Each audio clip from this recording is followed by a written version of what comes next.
Capítulo 1141. Mar Sônia, Ilha Passo, Abismo da Catedral da Tempestade. Esta era a sede da Igreja do Senhor das Tempestades, o mais sagrado dos templos sagrados, um lugar abençoado por um Deus. Os murais pintados nas cores azul, prata, verde e dourado pareciam ásperos, mas tinham uma vibração sagrada e majestosa. Juntamente com a cúpula que ficava a mais de 100 metros de altura, fazia com que todos os que ali estavam se sentissem quão insignificantes eram. Isso fez com que alguém fosse incapaz de resistir a inclinar a cabeça. Alger Wilson já havia passado pelo ritual e verdadeiramente se tornou um sequência 5, cantor do oceano. Neste momento, veio aqui com o mesmo grupo de Beyonders recentemente avançados, aguardando a pregação do pontífice Gard Yi. Na verdade, é muito fácil perder o controle ao consumir poções em excesso. Já digeri todas as poções anteriores, mas quase sucumbi desta vez. Depois de sair da Ilha Passo, pegarei emprestado o crucifixo do Sem Sombra do Sol e eliminarei o excesso de características. Posso vender elas e também nutrir secretamente alguns Beyonders que são leais a mim. Alger usou o reflexo dos ladrilhos de pedra azul no chão para ver que seu cabelo havia escurecido e engrossado.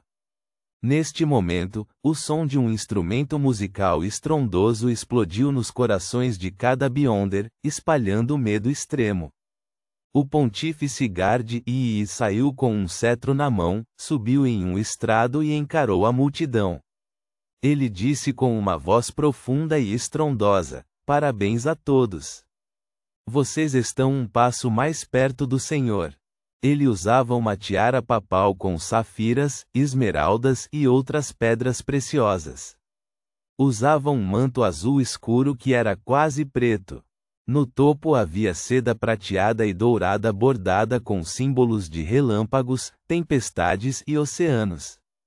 Sua aura era profunda e majestosa, como se uma tempestade estivesse prestes a atacar. Este anjo fundamentado, o porta-voz do Senhor das Tempestades, era um homem de meia-idade que parecia estar na casa dos 40. No entanto, todos sabiam que Gard Yi dirigia o Conselho de Cardeais há quase um século. Como abençoado de Deus, esse nível de longevidade não era estranho aos olhos dos crentes. Era normal não ter nada a temer. Ao ouvir os elogios dos pontífices, Alger não pensou nada. Ele cerrou o punho direito e bateu no peito esquerdo, gritando: "Santo Senhor das Tempestades!" Nos 15 minutos seguintes, eles ouviram silenciosamente as pregações de Gard Yi.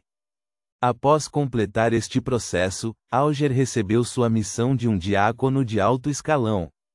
Ele deveria seguir para a Ilha Sônia e armar uma emboscada nas águas circundantes, em busca de oportunidades para atacar o porto, ou abastecer navios e navios mercantes Feisak. Reticências. Backlund, Burgo Imperatriz, dentro da luxuosa mansão da família Hall. Assim que Audrey vestiu sua capa azul se preparando para trazer sua Golden Retriever, Suzy, sua criada, Anne, e os outros para a Fundação de Caridade para Bolsas de Estudo de Loen, na rua Phelps, ela viu seu pai, Conde Hall, entrar pela porta principal. "Pai, bom dia. Você não voltou para casa ontem à noite?" Audrey olhou para ele de cima a baixo, perplexa. "Você percebeu?" Conde Hall acariciou seu lindo bigode e perguntou com um sorriso. Percebendo que seu pai estava de bom humor, Audrey virou os olhos verdes e disse com um leve sorriso: "Seu casaco cheira a cigarro. Isso implica que você não o tira há algum tempo." Sem mencionar que é um conjunto de roupas para uso externo. Além disso, havia muitos outros detalhes que poderiam levar à mesma conclusão, mas Audrey deliberadamente não mencionou isso. Quando Conde Hall tirou o casaco e o entregou ao valete, ele riu e disse: "Nada mal. Você é muito observadora. Parece que seu trabalho na fundação de bolsas a beneficiou muito." Fiquei na casa do primeiro-ministro a noite toda, esperando notícias. Dito isto, Conde Hall suspirou e disse: a linha de frente do condado de Winter e Midshire mais uma vez repeliu o ataque Feysasiano. Com o início do inverno rigoroso, podemos finalmente recuperar o fôlego. Audrey piscou, expressando perfeitamente sua surpresa. Conde Hall sorriu imediatamente. Eu entendo sua perplexidade. O jornal apenas menciona o que queremos que as pessoas saibam. As linhas de defesa na Cordilheira de Amanta e nas diversas cidades ao longo da costa de Midshire não são tão robustas quanto você pensa. Na primeira rodada de ataques, nossa frota e soldados sofreram tremendas perdas. Para não causar pânico, anunciamos que houve vitórias de ambos os lados. Também fizemos com que todos os grandes estaleiros e fábricas trabalhassem como loucos para ajudar nas construções de máquinas de guerra. Nesse período, os limites territoriais quase foram violados diversas vezes. Muitas áreas críticas foram perdidas e recuperadas. Essas repetidas gangorras eram aparentemente um moedor de carne humana. Felizmente, finalmente chegamos a este ponto. Este inverno será o ponto de virada da guerra. Na verdade, eu sei. O número de pessoas que morreram, desapareceram e o número de vítimas pode estar oculto, mas ainda apresenta alguns problemas. Além disso, o inverno pode não ser necessariamente uma coisa boa. Os feiticeiros do clima de Feyzak são muito bons em usar tais situações. O coração de Audrey afundou enquanto ela controlava apressadamente suas emoções e sorria. Isso é ótimo. Espero que possamos restaurar rapidamente a paz.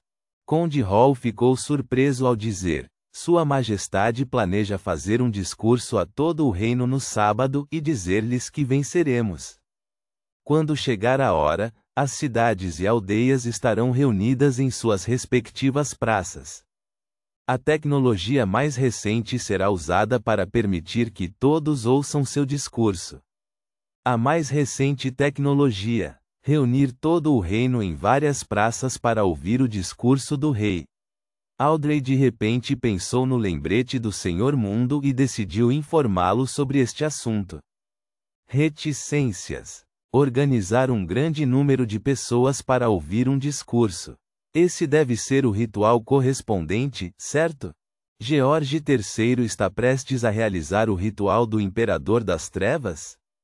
Depois de receber as últimas notícias da senhorita Justiça, Klein voltou ao mundo real com uma expressão solene. Ele andou de um lado para o outro no apartamento alugado e não demorou mais. Ele pegou papel e caneta e escreveu rapidamente. Eu já juntei o sangue Beyonder de 20 caminhos. Estou com falta de assassino e criminoso. George III fará um discurso para a maioria dos cidadãos do reino neste sábado. Você deve saber o que isso pode significar. Além disso, preciso do ritual para me comunicar com o Sr. Porta.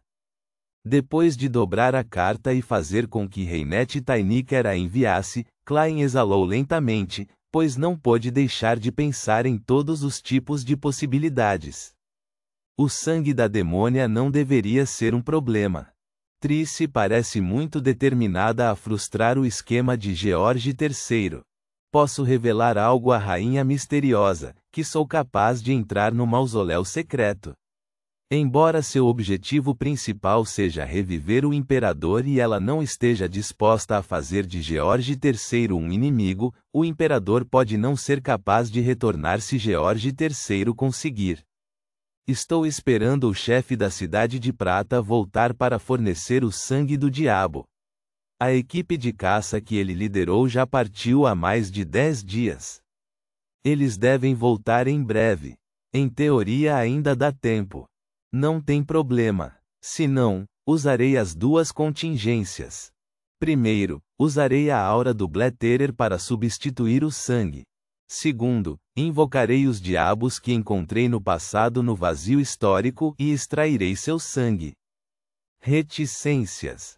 em uma sala na área da ponte de Backlund que não parecia nada de especial.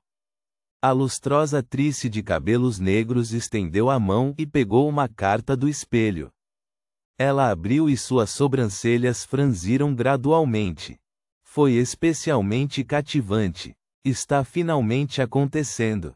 A expressão de Trice mudou algumas vezes. Ela parecia hesitante, resistente, assustada e confusa. Finalmente, sorriu e murmurou com uma voz distorcida: eu matei tantas pessoas e causei tantas tragédias. Mesmo se eu morresse desta vez, não seria uma perda total. Após alguns segundos de silêncio, Trice tirou um tubo de ensaio de vidro do bolso do vestido preto. Não era o sangue dela, mas de outra demônia. Seu nome original era Sherman, que mais tarde se autodenominou Shermaine. Como uma demônia sênior qualificada, Trice encontrou uma oportunidade de tomar um pouco do sangue de Shermaine enquanto a orientava. Um componente necessário para maldições, pode não ter sido útil na maior parte do tempo, mas poderia prevenir eficazmente quaisquer acidentes. Após a morte de Shermaine, Trice não abandonou o tubo de sangue. Isso porque houve muitas ocasiões em que as demônias precisaram de tais materiais, assim como agora. Reticências. Cidade de Prata, em uma residência particular. Assim que a frequência dos relâmpagos aumentou, Derek saiu da cama, acendeu o fogão e rapidamente assou um pão de cogumelos. Este pão era ainda mais requintado e delicioso do que a grama de cara preta original. Ele gostava muito e ansiava pelas 3 refeições diárias. O único problema era que a produção de cogumelos que poderiam fazer pão não era muito alta. Devido ao número limitado de cadáveres de monstros, cada residente estava limitado a apenas um lote por semana, o suficiente para 4 a 5 refeições. Após milhares de anos de trabalho duro, a área ao redor da Cidade de Prata era relativamente segura, com relativamente poucos monstros. Derek ouviu dizer que alguém se colocou deliberadamente na escuridão para caçar monstros para cultivar cogumelos, na esperança de servir de isca. Então, ele foi comido. Esses cogumelos fizeram com que todos se sentissem otimistas. Isso não é bom. Derek pensou na melancolia antes de o chefe partir e balançou a cabeça. Ele pegou uma jarra que obteve em outra ruína da cidade e derramou um pouco de leite branco. Falando francamente, ele não gostava de leite, mas foi descrito pela senhorita Justiça como algo que poderia ajudar os humanos a crescerem mais altos e mais fortes. Isso foi o suficiente para convencê-lo. Como residente da Cidade de Prata, Derek sabia que, como não havia escolhido o caminho dos gigantes, as chances de crescer mais alto e corpulento no futuro eram baixas. No entanto, ele secretamente esperava reduzir a distância entre ele e seus amigos. Leite deu a ele essa oportunidade. Gulp, gulp. Com uma expressão séria, Derek bebeu a porção de leite de hoje. Quando estava prestes a pegar um pão de cogumelo, de repente sentiu algo e olhou pela janela. Uma pessoa surgiu das sombras do lado de fora da porta e disse de longe: Derek, o chefe quer que eu lhe dê esta garrafa de sangue. O chefe está de volta? Derek de repente se levantou e disse: tudo bem, obrigado. No momento em que terminou de falar, viu a sombra na abertura ganhar vida, empurrando para fora uma pequena garrafa de metal. Derek sabia muito bem que continha o sangue do diabo que o Senhor Mundo queria. Ponto.